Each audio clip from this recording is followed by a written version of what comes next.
तो दोस्तों मार्गशीर्ष का महीना शुरू हो गया है, जिसको अघन का महीना भी कहा जाता है। इस दिन महालक्ष्मी जी और भगवान विष्णु जी की साथ में पूजा करी जाती है और व्रत किए जाते हैं। तो इस दिन सबसे पहले गुरुवार के दिन ब्रह्म मुहूर्त में उठ करके और पूजा करनी चाहिए। तो इस दिन कलश की स्थापना करनी चाहिए। तो कलश में सबसे पहले हम स्वास्तिक बना लेंगे। तो आप कलश तांबा पीतल के ले सकते हैं और उसमें स्वास्तिक बना करके और उसके बाद इसकी पूजा करनी चाहिए। तो सबसे पहले स्वास्तिक बना करके इस दिन हमें चाहिए अशोक के पत्ते या फिर आम के पत्ते या फिर पान के पत्ते ले करके और उनमें लाल रंग के कुमकुम का सभी पत्तों में हम टीका लगा देंगे। टीका लगाने के बाद अब इन पत्तों को हम कलश के अंदर रख देंगे। कलश में आपको गंगा जल मिश्रित जल कंठ यानी कंठ तक भरना है आपको। और उसके बाद हमें चाहिए एक जटा वाला नारियल और इसी नारियल से हम कलश की स्थापना करेंगे। तो जटा वाला नारियल यानी कि पानी वाला नारियल चाहिए और इसका मुख ऊपर रखेंगे ऊपर की ओर और इस तरह से हम कलश के ऊपर हम रखेंगे। उसके बाद हम कलश को अच्छी तरह से साज सजावट करेंगे, इनको सजाएंगे। तो जितना हो सके आप सजा सकते हैं। तो सबसे पहले हम इनमें लौंग इलायची चावल हल्दी और सुपारी ले करके और कलश के अंदर हम डाल देंगे और इसके कंठ तक हम गंगाजल मिश्रित जल भरेंगे। उसके बाद लाल कपड़ा बिछा करके चावल की ढेरी या फिर अष्टदल कमल बना करके कलश को रखनी चाहिए। उसके बाद जो भी आपके पास आभूषण हैं सोने और चांदी के, आप उसे धो करके अच्छी तरह से और फिर कलश को आप सजा सकते हैं। तो सोने और चांदी का आभूषण आप जो पहनते हैं आपके हैं उसे धोकर सजा सकते हैं, लेकिन जो आर्टिफिशियल है वो नए होने चाहिए। और जो सोने के जो मंगलसूत्र होते हैं उसे भी आप धो करके कलश को सजा सकते हैं। तो जो सोने और चांदी कहीं पुराने नहीं होते तो उन्हें हम धो करके चढ़ा सकते हैं पूजा में, लेकिन जो आर्टिफिशियल होते हैं उसे हम धो कर यूज नहीं कर सकते, वो हमें बिल्कुल नए ही चाहिए होता है। तो हम नया लेकर आएंगे आर्टिफिशियल और जो सोने चांदी है उनको हम धो करके यूज कर सकते हैं। तो इस दिन जितना हो सके आप कलश को सजा सकते हैं और लाल रंग की चुनरी कलश को इस दिन ज़रूर चढ़ानी चाहिए। तो लाल रंग की चुनरी चढ़ा देंगे और उसके बाद इस दिन आप आर्टिफिशियल फ्लावर से भी कलश को सजा सकते हैं इस तरह से। तो आर्टिफिशियल फ्लावर या फिर फूल है आपके पास रेडीमेड तो फूल भी ले सकते हैं। तो ये जो साज सजावट होती है कुल अपनी इच्छा होती है। उसके बाद पीला कपड़ा बिछा करके इसके ऊपर चावल की ढेरी रख करके और हम सुपारी के विष्णु जी रखेंगे। अगर आपके पास मूर्ति है तो मूर्ति भी रख सकते हैं। उसके बाद लक्ष्मी जी की फ़ोटो ही रखेंगे, हम साथ में इस दिन लक्ष्मी जी की पूजा करेंगे। उसके बाद अखंड ज्योत रखेंगे चावल के ऊपर। अगर अखंड ज्योत नहीं रखना चाहते हैं तो आप इस चीज़ को स्किप कर सकते हैं, वरना अखंड ज्योत जरूर जलाने चाहिए जो लक्ष्मी जी को प्रिय है।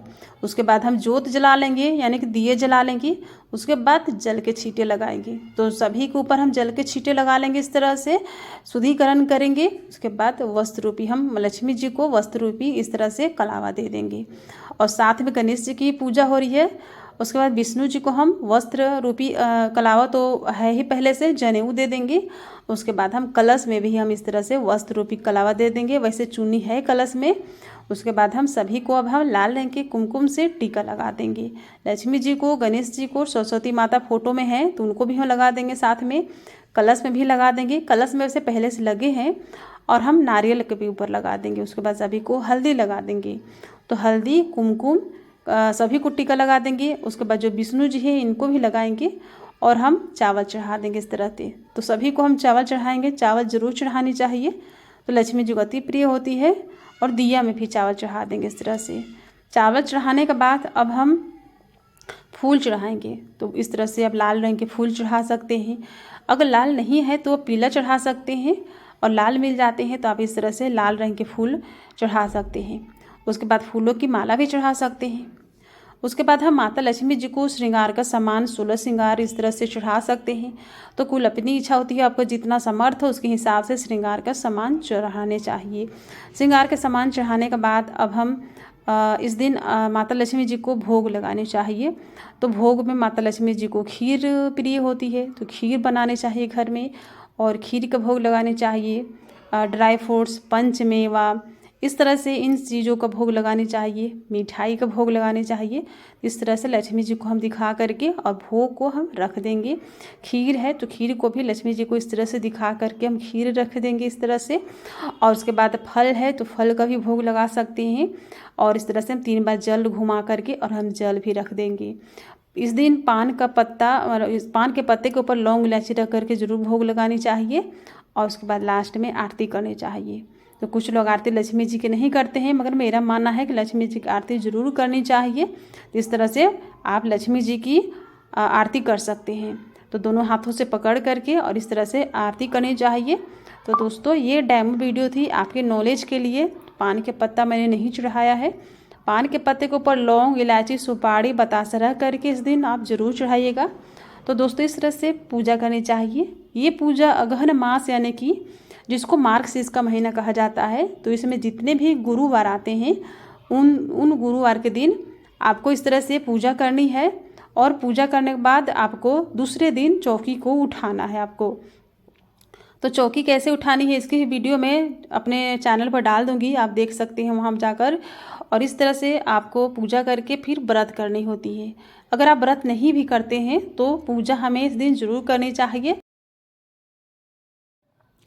और इस दिन हमें सुबह और शाम दोनों समय चौखट देहरी पूजन करनी चाहिए।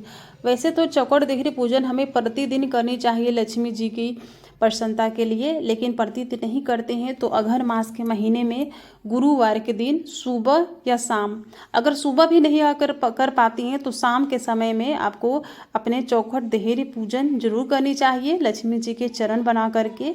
और चरण के ऊपर पुष्प चावल हल्दी चढ़ा करके धूप दीप दिखा करके और थोड़े से भोग लगा करके चौखट देहरी पूजन करनी चाहिए, प्रार्थना करनी चाहिए। और व्रत करते हैं तो व्रत करने चाहिए, इस तरह से पूजा करनी चाहिए। तो दोस्तों आपको मेरी वीडियो पसंद आई होगी तो वीडियो को लाइक कीजिएगा। और चैनल बने हैं तो चैनल को सब्सक्राइब कर लीजिएगा और वीडियो को ज़्यादा से ज़्यादा फ्रेंड एंड फैमिली के साथ शेयर कीजिएगा। तो फिर मिलूंगे एक नए वीडियो के साथ, तब तक के लिए हरे कृष्णा, राधे राधे।